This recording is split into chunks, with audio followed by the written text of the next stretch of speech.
జై శ్రీరామ్. అందరికీ నమస్కారం. వెల్కమ్ టు న్యూస్ అఖండ. నేను మీ కస్తూరి శ్రీధర్. నిజంగా ఈ వార్త ఒక సంచలనమే. ఇది నిజంగా బాక్స్ బద్దలయ్యే న్యూస్, మామూలు న్యూస్ అయితే కాదు. రఘురామ్ రాజన్ ఏంది, కాంగ్రెస్ పార్టీని దెబ్బకొట్టడం ఏంది, అందులోనూ కాంగ్రెస్ పార్టీ చేసినటువంటి అవినీతిని వెలుగులోకి తీసుకురావడం ఏందని చెప్పేసి మీరు అనుకుంటా ఉండొచ్చు. అసలు ఏంది, అసలు నాకే ఎంత ఆశ్చర్యంగా ఉండదో తెలిసిన. పైగా మోడీ ప్రభుత్వాన్ని పొగట్టలతో ముంచెత్తడం ఏంది, ఇదంతా వింటుంటే స్వామి నాకు అసలు ఆశ్చర్యపోవాలనో, ఇది కళ లేకపోతే వైష్ణవ మాయ నాకే అర్థం కావడంలే. సరే, ఈ న్యూస్ ఒకసారి చెప్తానండి, మీకే అర్థమవుతుంది ఏందనేది.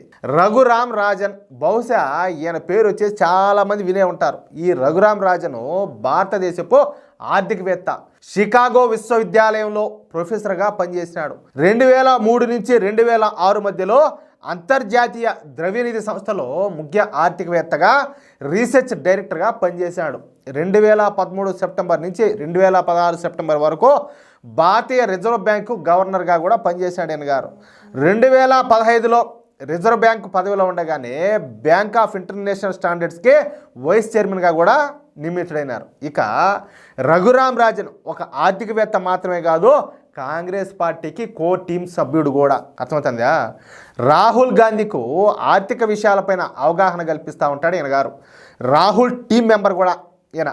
ఎప్పుడు ఈ రాహుల్ గాంధీ కాంగ్రెస్ పార్టీ జపం చేస్తూ ఉంటాడు. రాహుల్ గాంధీ చేసిన భారత్ జోడో యాత్రలో కూడా పాల్గొని రాహుల్ గాంధీ భావి భారత ప్రధాని అంట ఓఎంఆ స్టేట్మెంట్లు కూడా ఇచ్చేసినాడు. చూడండి ఒకసారి, మీరు వినండి ఆయన గురించి.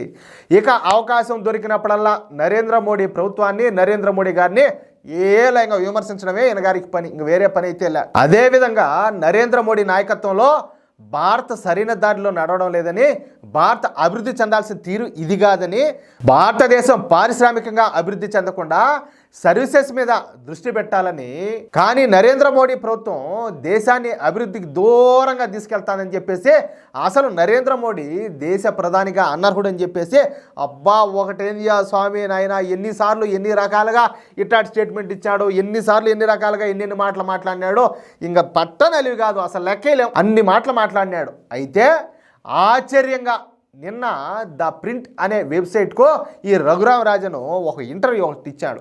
ఈ ప్రింట్ అనే వెబ్సైట్ కూడా ఒక సూడో సెక్యులర్ వెబ్సైటే. ఇది కూడా నరేంద్ర మోడీ ప్రభుత్వానికి వ్యతిరేకంగా పనిచేస్తూ ఉంటుంది. ఇక ఈ ఇంటర్వ్యూలో ఈ రఘురామ్ రాజన్ మాట్లాడుతూ, కాంగ్రెస్ పార్టీ ప్రభుత్వ హయాంలో దేశంలో విపరీతంగా అవినీతి జరిగింది.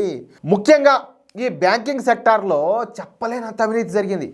ఈ అవినీతిని చేయడం కోసం అప్పటి కాంగ్రెస్ పార్టీ ప్రభుత్వం ఎన్పిఏలను పెద్ద ఎత్తున ప్రోత్సహించింది. ఈ ఎన్పిఏలు అంటే నాన్ పర్ఫార్మింగ్ అసెట్ అని అర్థం అనమాట. సహజంగా బ్యాంకులు ఏవైనా విలువైన ఆస్తులను తనఖా పెట్టుకొని, అంటే కుదవ పెట్టుకొని లోన్లు ఇస్తాయి.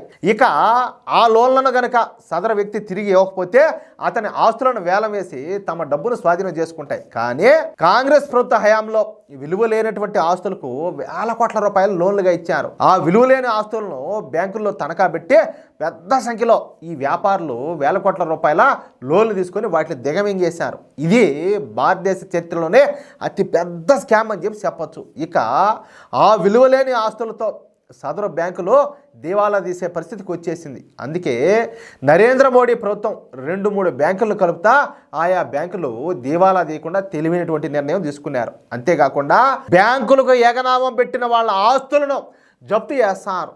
ఏనండి ఒకరోజు చెవులు బాగా పెట్టుకొని ఆ వ్యాపారుల దగ్గర నుంచి డబ్బులను పిండి మరీ వసూలు చేస్తారు. తద్వారా బ్యాంకులను కాపాడుతారు. ఈ విషయంలో నరేంద్ర మోడీ ప్రభుత్వాన్ని అభినందించక తప్పదు. ఎందుకంటే నరేంద్ర మోడీ ప్రభుత్వం వచ్చిన దగ్గర నుంచి ఈ విలువలేని ఆస్తులను తనఖా పెట్టడం పూర్తిగా ఆపిచ్చేశారు. అలాగే పూర్తిగా ఈ బ్యాంకులను ప్రక్షాళన చేయడం ప్రారంభించారు. ఫలితంగా బ్యాంకులలో జరిగేటటువంటి అవినీతి ఆగిపోయింది. నేను మళ్ళా చెప్తున్నా, బ్యాంకింగ్ వ్యవస్థను కాపాడడంలో మోడీ ప్రభుత్వం అద్భుతమైన చర్యలు తీసుకునింది. అవినీతిని కోకటవేళతో సహా పెకలించేస్తుందంట. ఈ రఘురామ్ రాజన్ సంచలనమైనటువంటి ఇంటర్వ్యూ అయితే ఇచ్చారు. దీంతో ఈ ఇంటర్వ్యూ దెబ్బకో ఈ కాంగ్రెస్ పార్టీకో, అదేవిధంగా ఈ సోనియా గాంధీకో, అదేవిధంగా ఈ పిల్లగాంధీ అనేటువంటి ఈ రాహుల్ గాంధీలతో పాటు, ఈ రాహుల్ గాంధీ చెల్లెలు ఈ ప్రియాంక వాద్రాతో పాటు ఆ ఇంటర్వ్యూ చేసేటువంటి సూడో సెక్యులర్ జర్నలిస్ట్ కూడా షాక్ అయిపోయినారు. ఏందా అది అంటే, ఇన్నాళ్ళు కూడా భారతీయ జనతా పార్టీని, నరేంద్ర మోడీ ప్రభుత్వాన్ని ఏలా నోటికి వచ్చేటువంటి విమర్శలు చేసే ఈ రఘురామరాజును ఒక్కసారిగా ఈ నిజాలన్నీ మాట్లాడేసరికి ఏలా కన్నడ తగిన కాగి మారి అయిపోయింది వాళ్ళ పరిస్థితి అంతా కూడా. ఇంకా ఆలోచించండి, ఇటువంటి నిజాలు ఎన్నో వెలుగులేక వస్తాయి, ప్రతి ఒక్కరిలో కూడా మార్పు వస్తుంది, ఈ దేశానికి మంచి రోజులు వస్తాయి. దానికి తగ్గట్టుగా మనం అందరం ఒకటిగా ఉంటే అది అతి త్వరలో వస్తుంది ఆ టైం అనేది. అర్థమవుతుందా? నేను చెప్పింది సరైన మాట అని మీకు అనిపిస్తే ఈ న్యూస్ నలుగురికి షేర్ చేయండి. మిత్రులారా, మీ యొక్క అమూల్యమైన అభిప్రాయాలను ప్రతి ఒక్కరు కూడా ఖచ్చితంగా కామెంట్ రూపంలో తెలియజేయండి. అదేవిధంగా మన ఛానల్ సబ్స్క్రైబ్ చేసుకోండి ప్లీజ్. జై శ్రీరామ్.